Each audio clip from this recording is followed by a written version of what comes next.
Megan, this is an important show for you. I know this has been important from day one. Tell us a little bit about the superhero notion and why this is a big conversation today. Pat, I love what is happening in the world right now. It is such an exciting time to live in because women and the men who love them are finding a voice in a way that we haven't had before in at least our understanding of recorded history. This is such a huge topic. It's such a huge subject. And you were asking me earlier, why is this show so important to me? Why is this subject matter so important to me? And I can already feel there is so much emotion around this. I have spent my whole life since I was a tiny, tiny little girl standing in my own power of being a girl, being a woman, and really feeling how important it is that that identity is given equal expression and equal acknowledgement to the masculine identity. And it's a struggle that we, both men and women, have been in, at least in Western history, all the way back to the French Revolution.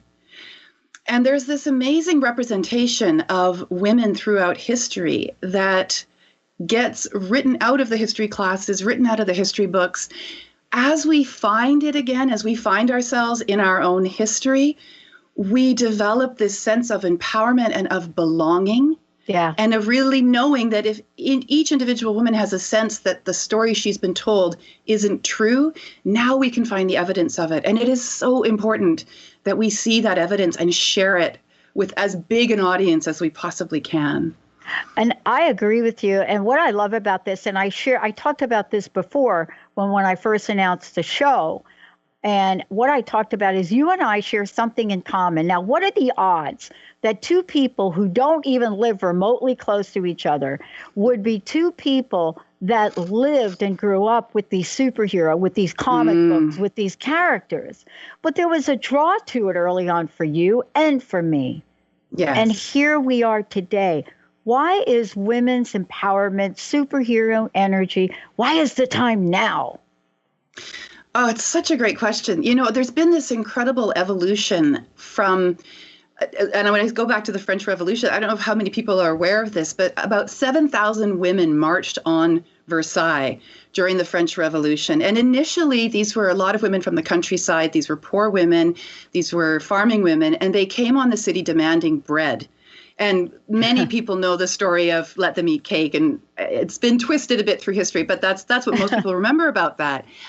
What's so fascinating is that the end result was that a month later, a group of women showed up at the assembly and presented a decree on the rights of women and demanded 10 particular things to be included in the new France, the new world order. Right from the beginning of that tumultuous time, women have been trying to find a voice and gathering together in sisterhood. We had the Suffragette movement back in the late 1800s and early 1900s. We moved into what's called the first wave of feminism in the 60s and 70s, then the second wave of feminism in the 80s and 90s. And here we are still in 2017 with the same rhetoric, the same questions, the same desire to be seen and acknowledged and recognized. It's so important that we have mentors in this movement, girls and women that we can look to give us that sense of purpose and sense of self and motivation and the knowing of what can be done. And these superheroes that you and I grew up with, you know, some of them have disappeared already from pop culture. I want to see them come back. You know, Bionic Woman, Wonder Woman has made a resurgence, absolutely. Yes. And there is this incredible, like a connection that's happening in the superhero world where women superheroes are showing up in a really powerful way. The more that we have that, the more empowered both men and women can become in this new conversation, which is really an old conversation, but the way that we're having it in a new way, where there is a partnership that's showing up now between what women want and desire and what men want and desire for themselves and for the women that they love and that they support.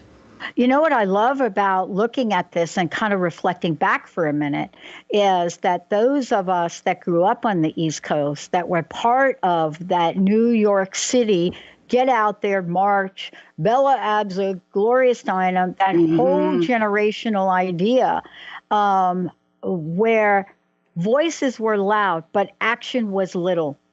Today, that's not the case, right? You know, the voices are loud in a different way, right? The Golden Globe Awards. I talked about this the other day on Martin Luther King Jr. Day, where the women behind him, that man, can be seen in almost every picture of him, that there's a crowd, there's women. Yeah. But the effort that it took, Megan, for everyone to show up, except maybe 2 or 3 people, in black the other day on the awards, people think they just did it. Thousands of phone calls. And that was organized in silence almost. But the impact, it will never be forgotten, including Oprah's talk. Is it Hollywood that is going to take this to a different level, do you think? I think it's you and I and ordinary men and women who are beginning the process of saying no. Yeah. And really putting their hand up to the old dynamic and the old expectations between men and women, who are going to make the most fundamental differences. Absolutely having powerful women stand up with their voice and share their story, and that whole Me Too movement is so inspiring and empowering. And when Oprah said she knows that there are girls watching her stand up and say what she was saying during that speech, she's absolutely right. She becomes that power of representation, and as does any of these women in positions of power and leadership, whether it's Hollywood or politics or CEOs, who are saying no, are going to be the inspiration. Even more so, or certainly equally to that, is the inspiration of the women in our lives, our mothers and our sisters, and here I go again, our cousins, our aunts, our neighbors, women who individually are coming to a place in their own understanding of themselves that it just isn't working anymore, the old expectations, and they are looking for ways to heal their own feminine wounding and their own masculine wounding, and they're looking for ways to heal themselves so they can stand in their authenticity and begin a whole new dialogue about what it looks like to be a man and what it looks like to be a woman, and what the expectations are of how this relationship can heal itself, so that we can move forward in really a whole new era, a whole new age. Well, and it starts by looking at what's not only in the headlines today, but what was in the headlines in the history you just described. There are things, let's call them atrocities, if we would, maybe traumatic events, but let's say there are things where women and the men that love those women and the children draw a line in the sand about something. Draw a line in the sand. Back then, prohibition, line in the sand. But this was a giant line in the sand. And it said, no, we're not going to be sexually abused. We're not going to be verbally abused. And we've got something going on. Now, listen, you live in a country where you have a prime minister, let's say, who he is a prime minister, did something extraordinary that the world pretty much doesn't know about. We don't even talk about it. Well, at the time that he made his speech when he was elected prime minister, and he's the second youngest prime minister in our country's history, he did make history by making sure that half of the cabinet of the Canadian government was women. He appointed half of his cabinet positions to women, to powerful, intelligent women who he knew were going to be an incredible asset to the running of the country. And when he stood up to give his speech after his election, one of the questions from the press was, "But, sir, how come? Why do you have so many women in your cabinet?" And his answer reverberated around the world at the time. He said, Because it's 2015. Mm. Right? Now it's 2017. It's 2017, for goodness sakes. Why are we still having the same conversations that the women in 1789 in the French Revolution were having? Yeah. That women in Greek society were having, that women in Egyptian society were having. Yeah. The fundamental question that I have, Pat, for the world is, what are we so afraid of that half the population is unwilling to see themselves and the other half of the population is unwilling to see them? Yeah. This raises a question. It's really interesting. So the word hero and superhero and hero, today's show, we're talking about, Bionic woman, Wonder Woman, every woman, because I shared the other day that the most influential women in my life, Amy Sarah. Who's Amy Sarah? Amy Sarah, a teacher in Plainfield High School in New Jersey. Why do I remember her name? And I can't tell you not a single other teacher's name. I can't even tell you what I studied. But Amy Sarah, I never forgot. Because this woman took me aside, and whatever she said to me kept me in school, in high school. Mm-hmm. But the question is, Megan, how big does one need to be a hero? I don't think one needs to be big at all, Pat. Yeah. What I believe is that in order to show up as a hero for someone else, all you need to do is be in your authentic self and know who that is in order to be that model for the next person in line. I think of my two beautiful daughters. It matters so much to me that I am really aware of how I'm showing up in the world, because I know that they're looking up to me and they're looking to me for direction. And their friends as well. You know, if I can be that person just in my ordinary day-to-day life who helps a girl recognize her potential and her value, if I can be that person who shows up for my client who comes to me with their sexual trauma and their wounding and a low sense of themselves where they've made themselves so tiny, and I can demonstrate for them what is possible for how they can walk out in the world, that's as much of a hero as I ever would need to be for anybody. And like you say, in your life, you know these amazing women who've shown up for you. I have the same amazing women. I think if any of us were to take a moment, men and women, we would be able to very quickly identify those women who just in their own beautiful way of being in the world have become heroes for us. You know, I hadn't thought about this until just now. I have a best friend, and boy, I'm going to get all choked up here. She's been my friend since 1973. Now, I got to just say, the Dr. Pat you see in here right now, this one that's a little bit more evolved than I've been most of my life, that was not the Pat in 1973. And my best friend, who is my friend, who without her, I wouldn't be here today. Neither would Transformation Talk Radio or the Dr. Pat Show. Yeah. And that's Linda Firing.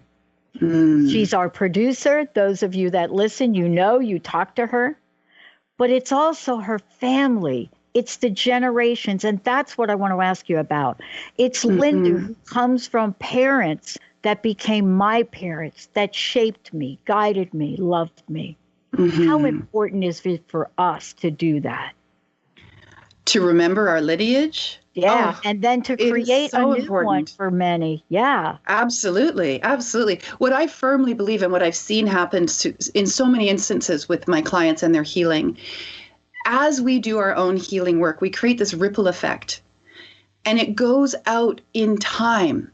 So when I heal my wounds, it goes to my daughters and it goes to their daughters. It also goes to my mother and her mother's mother, so that the work that I do on myself has an impact down and up that generational line. And I feel like in our society, at least, we've lost touch with our grandmothers. and we've lost touch with our aunties. And we talk about Grandma Google now. Yeah. Go ask Grandma Google. Yeah. Now, I don't have a grandmother to ask anymore. Both of my grandmothers have passed away, and my mother has also passed away. Mm-hmm. So I feel that I carry a mantle of that, the matriarchy of my family, that it is up to me now to bring forward to my children, my daughters, and their daughters and sons, that family connection, that family history of these women who, no matter what their circumstances were, and no matter how they showed up in the world, did the best they could with what they knew at the time and under the circumstances. And that needs to be honored. Absolutely. Yeah.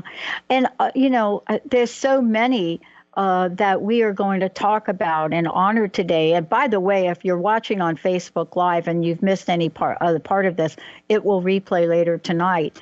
But we're going to go to a break right now. And for those of you that are watching on Facebook Live, we have a very special interview that we're going to play, Megan, aren't we? Oh, yeah.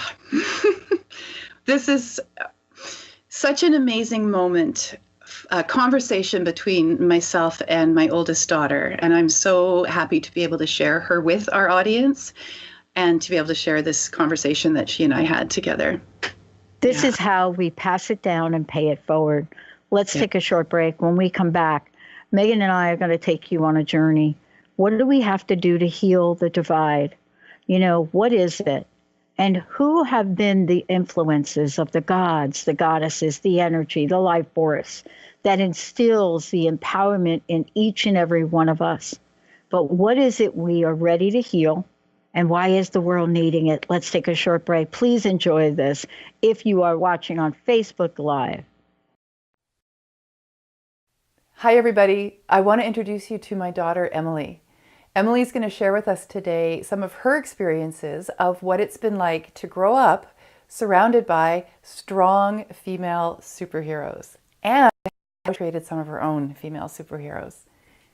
Hi, sweetheart. Hi, Ma.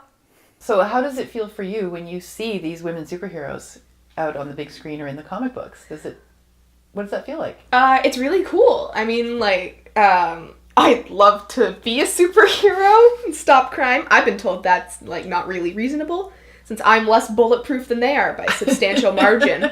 I'd love to be a part of doing something like that. And so that's one of the things I love about making the comics. So this is what you've got here, right? Yeah, I got all my...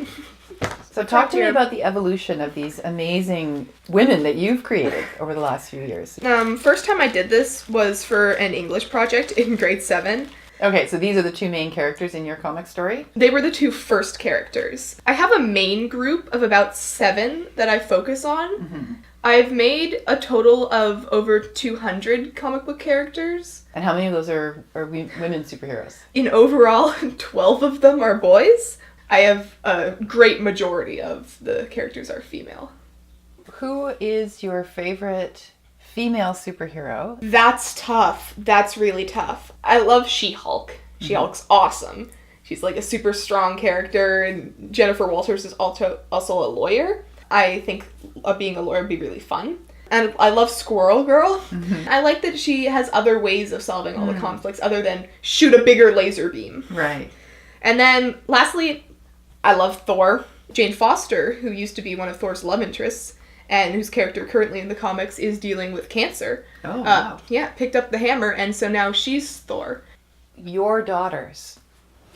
My kids. Yeah. What kind of a world do you want to see for your daughters?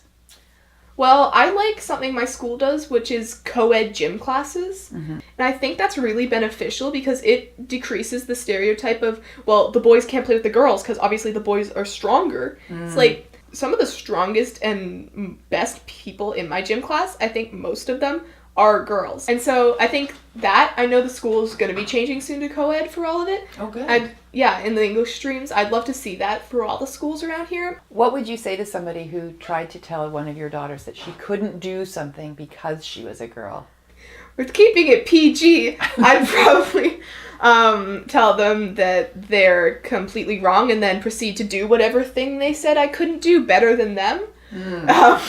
Just a bit shove it in their face. I probably have choice words for anyone who said anything like that to my kids. With the exception of in the field of reproduction, there's nothing a boy can do that a girl can't do. Not necessarily that everyone needs to do everything, but I think it should be more of a personal preference thing. Like, if you're a little girl, you don't feel like doing sports, it's just not something that interests you, that's fine. And if you're a little boy who doesn't think that sports interests you and you want to go do the dance class, I think that should be fine too. I think it should be more of you personally don't want to do this than you're expected to not want to do this. Yeah, I totally agree. Yeah. Hey, everybody, welcome back. Yep, you heard it right. Bionic Woman, Wonder Woman, Every Woman. The power of positive representation. Megan Edge is the host of, for those of you out there who don't know it, Playing on the Edge Radio. Megan, before we talk about, some of the absolutely phenomenal accomplishments and then what's left to do, how can people find out more about you? How can they work with you? How can they heal with you? I'm showing up in the world. People can reach me through my website, which is at meganedge.ca. There's lots of content and information on there and ways to get in touch with me. I love getting emails. Please email me. That's the best way to get a hold of me, which is megan@meganedge.ca. You can find me on YouTube. I have a whole healing channel. We record all of my public speakings, all of my talks, lots of visualizations and other healing tools that you can work with. You can also reach me on LinkedIn. I write for a couple of online magazines. Island Woman is one of them. Mind Body Network is another magazine that I write for. Lots of beautiful ways that we can connect with one another. And for those of you who want to find out more about us, you can find us at transformationtalkradio.com or thedrpatshow.com. In preparation for this, you have been somebody that has studied women, the legacies, the history, the action, the movement. Let's talk a little bit about what you've discovered along the way. How do we connect the dots in our history? Beautiful. So basically what we need to start doing is finding our history. There are actually an enormous number of resources out in the world in terms of books and authors who've been writing for many, many years about women's history. I was doing quite a bit of research in preparation for this show and shared a number of links that I discovered for women in history around the world. Different cultures are beginning to, some are beginning to, some always have, kept a history of the women leaders, of the women pirates, the women merchants. In fact, there's a new show on Netflix right now that is narrated by Lindy Lawless of Xena War. And the important and famous women throughout history whom many people are not familiar with. Yeah. And even those women that we are familiar with throughout history, most of what we get to learn about them is what they wore and who they slept with. Right. We don't get to know about Queen Elizabeth I's state womanship or Cleopatra's state womanship or her politics. We hear that she slept with the Caesars and she bathed in milk. There's so much more to these women throughout history than what we have been commonly led to believe. Yeah. And, part of this is sharing those stories, sharing, some of the most incredible events of our time that we talk little about today. Exactly. So when we can find ourselves in our history, then we can see what we have. We can see the lies and the misrepresentations that we have been told in order to keep us in a particular place in society that works with the current dynamic. And we can begin to push against that expectation. We can point to and say, yes, but look at this woman. Look at what she did. Look at how she stood as a merchant or as a politician or as a leader. Look at how she was a revolutionary. Look at how she led men into battle. Think of Joan of Arc. Actually, Joan of Arc is one of the few women in our history, Western history, who has not been sexualized. That's right. I just thought about that. Isn't that interesting? That so many of the other women have been, but something about her and the way that she showed up in the world maybe didn't allow for that, Mm-hmm. or maybe there wasn't time Mm-hmm. for that to become part of the story, part of the rhetoric. Yeah, I think it's also because of the archetype she represented. And right out of the gate, when we look and we think about archetypes, there wasn't any room for her to be anything but Joan of Arc. I mean, you read about some people that they're born, and some of them are born with a keyboard attached to them, and there they are, and that's what they do, and that's their life. I think in the case of looking at Joan of Arc, her clarity of purpose early on was, I think, we watch that clarity, and we watch a woman decide for herself how she's going to live her life based on what she believes. And I think we're seeing that again. I think we're seeing it right now. We are seeing it right now. And something that comes to mind too around Joan of Arc, and she's not the only one, throughout history, around the world, throughout history, women have disguised themselves as men in order to enjoy the privileges that the men in their society and culture had. There have been women monks. There has even been a woman pope who hid herself, Pope Joan, hid herself in the guise of a man for her entire life and became pope. It's so interesting to me that what happens to these women when their sex is discovered, which inevitably it will be, whether it's while they're alive or after their death. The rage that the men around them experience and their efforts to erase these women from history, I find really interesting. Yeah. As a psychological understanding of what it is that's going on in this relationship between men and women and how it has been historically portrayed. My personal belief around all of this, however, is that honestly, if you don't have both men and women in a community, in a culture, that culture cannot evolve. So for the fact that we are at this place where we are in our cultural evolution, clearly women have been participating, and perhaps at ground level, but even certainly through leadership, equally to men. Or at the very least, their contribution has been acknowledged as being equally important and equally valuable to that of men. Because I want to be really clear about something. This is not about male bashing. No.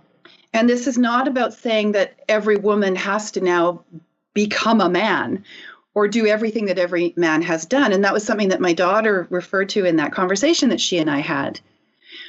What if it were okay for a boy to want to be a nurse or a ballerina? And what if it were okay for a girl to want to be a mechanic or an astronaut? Why do we create these limitations for the expression of boys and girls, which then become the expectation of what adult men and women should do? Couldn't we simply allow each person to decide for themselves and design their own lives, not based on whether they are a boy or a girl, but based on what matters to them and what's important to them? And I believe that's what women have been doing throughout history when they have faced the limitations that some of our historical cultures have had and stood up against them and made such an impact that they couldn't be erased from history. Mm-hmm. Yeah. I think we're making history as we speak all over the world. Malala Yousafzai. Now, people will say, what? Who is that? Okay. A woman that believed in educating other women, that believed in education for women. Yes. And so much in her life was in protest of lack of support for women in education, all of it. She didn't keep quiet. And she was shot for it. And she lived and went on to receive the Nobel, right? But here she is today as a modern day hero, superhero of sorts. Yes, absolutely superhero. What do we want as a society from our heroes? And how do we close the divide between men and women? Because even though I did talk about the Golden Globe Awards, men and women alike stood in protest. Wasn't just all Yes, women. And that's that's right. the new narrative, I think, today. That's right. So there's really two questions that are being posed here. Yeah. What does it take to be a hero, to be a superhero? We've talked about that to some extent. What I want everybody to understand is that they have the capacity within themselves to be a hero in their day-to-day lives. It's important for us to have these heroes who really are expressions of ancient gods and goddesses. This is at times of huge upheaval, we turn to the energy source, whatever you want to call it, that is bigger than ourselves, to look for representation and to create a sense of somebody has the potential to make enormous changes in the world. And we give that to our gods and our goddesses. We give that to our superheroes. And then from them, we take the modeling of that. How many little boys wanted to be Superman? And how many little girls wanted to be Wonder Woman and Bionic Woman? Yeah. They give us that excitement around what is possible for us. So I believe we need to have that representation of the big superhero in order to see where we can bring that into our day-to-day lives and then be the day-to-day heroes. Yeah. What I love about this is you can run, but you can't hide today.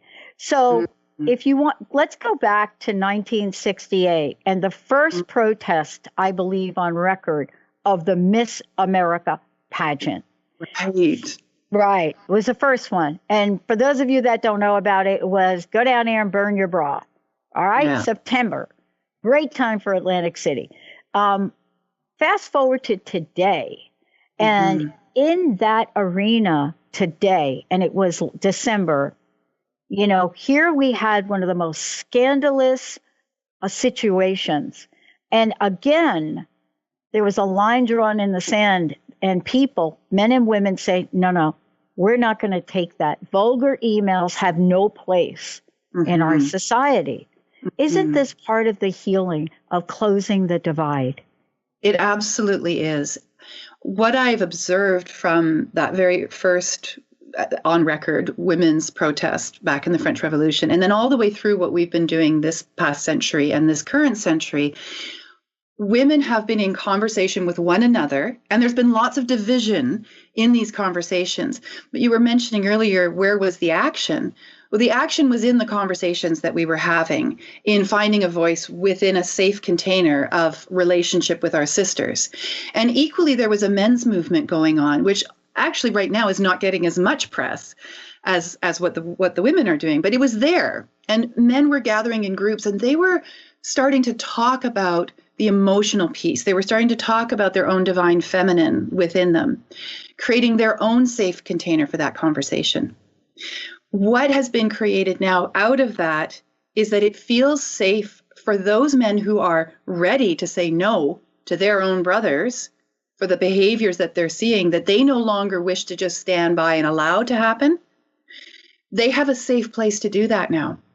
Yeah. So when you see the men and women who gathered together last year globally for those women's marches, those pussy marches, some people were calling them, after the inauguration of your president, your current president, there were men and women. There were fathers with their daughters on their shoulders holding up placards, and those are some of the photographs that I shared with you, saying, no more.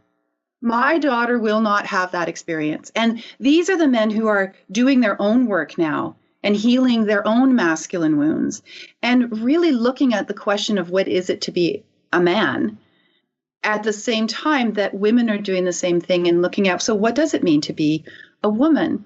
And so now there's a dialogue that can happen between men and women together. And that dialogue is what's going to really jumpstart the changes that people are looking for. And it's already happening. Look at Iceland, for example. The whole wage disparity thing is a conversation we have been having for far too long. It is ridiculous. Mm-hmm. It is ridiculous. It does not have a leg to stand on. January 1st, Iceland passed a new law that says it is illegal for men and women to be paid differently for the same work if a company has over 25 employees in it. Yeah. And it's not only going to be mandated, but it is actually on the law books now. Many countries have these laws, but there's lots of ways that companies have skirted around, that government has skirted around them to keep that wage disparity. I think Iceland, this little tiny place on the globe, is a place we need to keep our eye on to see how this unfolds. Well, and we are setting examples. I mean, we talked about Trudeau, and we're talking about Iceland. And we're talking about, people all over the world in different parts of the world rising up and saying, listen, this is not just about pay inequality, but this is here even this morning in my own country. We're talking about a level of racism around immigration that my family that came over, as we like to say, on the boat, their skin would be on the back of their neck. So the line is in the sand in a lot of ways. What can we do to heal this today? What would you do to help us heal today? I would love to share a visualization that I've created to help begin that healing process at the personal and individual level. Do you think our audience would like to have that? Would you like to have that? Okay, let's do it. All right. So this is a visualization that I created for my healers. These are the amazing men and women who come to me for teaching so that they can show up in the world as healers, because the world needs healers right now more than any other time, I think. And this is one of the tools that I have given to them, have created for them. And I'm really happy to be able to share it with you today. All right, so I'm going to take you through it. So sitting comfortably and with your eyes closed, imagine that you live in a time when sex and sexuality are celebrated, and that each young woman and man is taught about their sexual selves in a safe and honoring way. Imagine growing up surrounded by sexually healthy people, where loving relationships are the norm, and sexual abuse, exploitation, and degradation are unknown experiences. Take a deep breath and breathe into this vision. Allow yourself to feel within your body total and complete freedom in your ability to express yourself sensually and sexually. Invite yourself to feel unconditional acceptance with no judgment or apology for who you are within your mind and body. On the next breath, bring your awareness to any areas in your physical body which may be holding any sort of sexual trauma, shame, or uncertainty. Go as far back in your memories as you can and scan through your life's story, inviting your memories to surface, staying in the observer role, and notice where in your body these memories are being held. Imagine now the most beautiful healing color.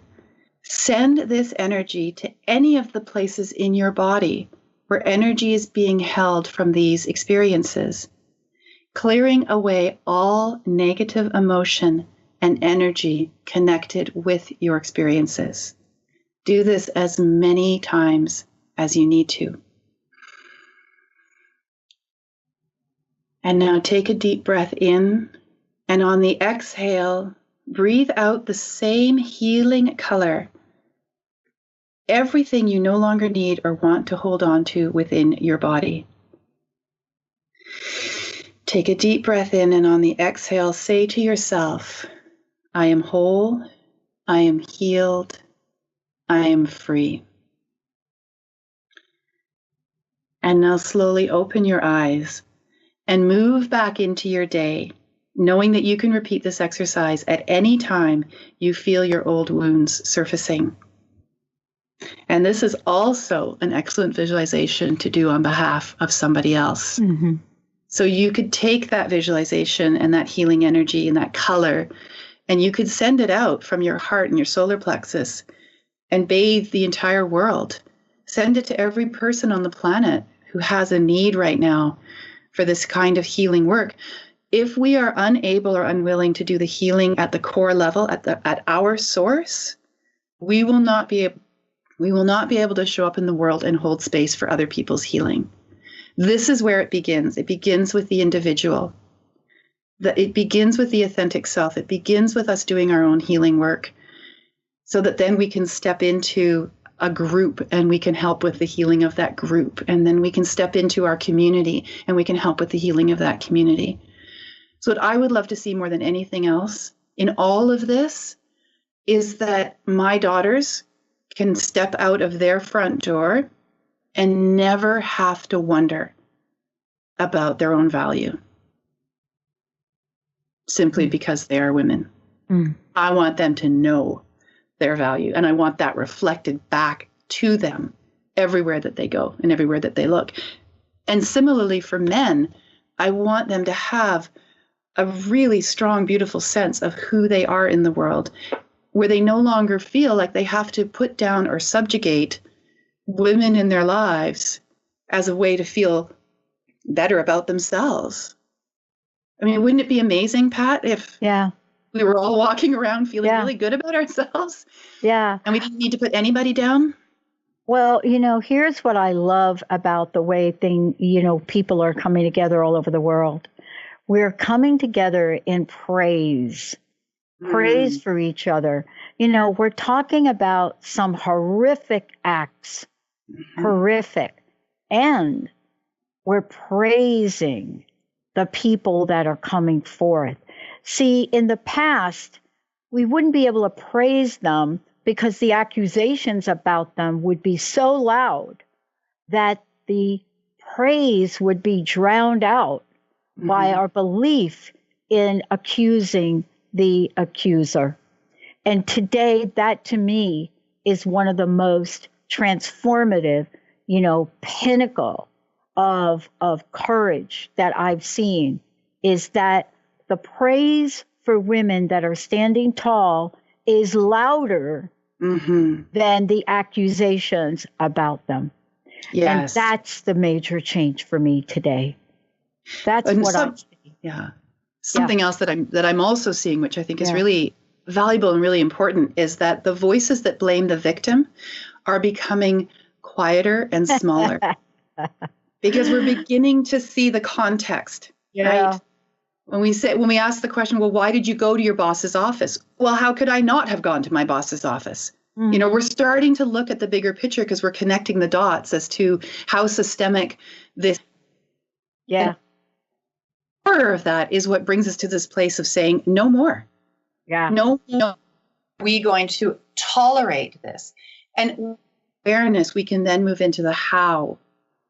How do we take the actions to ensure that the next generation of boys and girls don't grow up with the kind of abuse that has been given voice to through these movements that we're experiencing right now?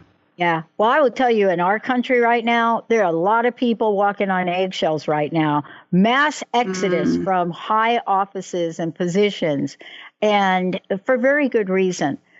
But what you shared today is so important, and it's about healing.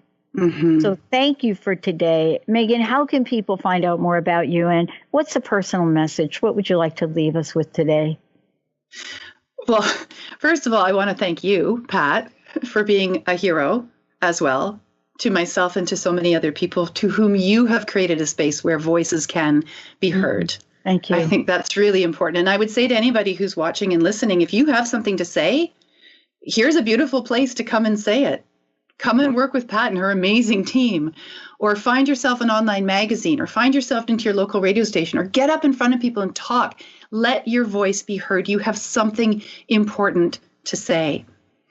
And if you want to come and talk to me about this, work with me around this, you can see me on my website at meganedge.ca. You can reach me on email. You can connect with me on Facebook. I'm there, Megan Edge Healing or Megan Edge. I'd love to hear from you. And also through Transformation Talk Radio. We're connecting there as well. Yeah. And, part of this for us is we've actually accelerated the date where we're going to launch our Epic Woman Challenge. We've accelerated that date and put it up front. So thank you, Megan. Thank you for today. Thank you, Benny. You're so welcome. pushing all the right buttons, Mr. Benny, Jessica, Carter, Justin, Linda, everybody on the team. As we come together in this place of one heart, the world will heal. Thank you, Megan. Absolutely. Thank you, Pat.